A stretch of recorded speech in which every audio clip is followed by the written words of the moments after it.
New year party চলে এলো, জামা কিনতে হবে।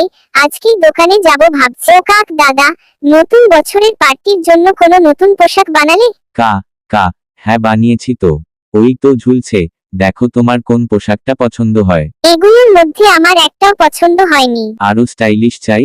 ঠিক আছে, বলো তোমার কেমন পোশাক লাগবে, আমি কালকের মধ্যেই বানিয়ে দেব। আমি যেরকম বললাম সেরকম বানিয়ে রেখো, আমি কাল নিয়ে যাব। টুনি বৌমা যখন বাড়ি ফিরছে তখন গাছে বসে থাকা এক পেতনি ওকে দেখল। ও প্রথম থেকেই সব খেয়াল করছিল। ও তখন মনে মনে বলল, কাল আমিও একটা পোশাকের দোকান দিব, আর যেভাবেই হোক ওর কাকের দোকান থেকে পোশাক কেনাটা বন্ধ করতে হবে। তাহলে আমার পোশাকের দোকান থেকে ও পোশাক কিনতে আসবে, আর তাহলে ওকে আমি হাতের মুঠোতে পেয়ে যাব। কতদিন পাখি খাওয়া হয় না, এই সুযোগে একটা পাখির মাংসও খাওয়া যাবে।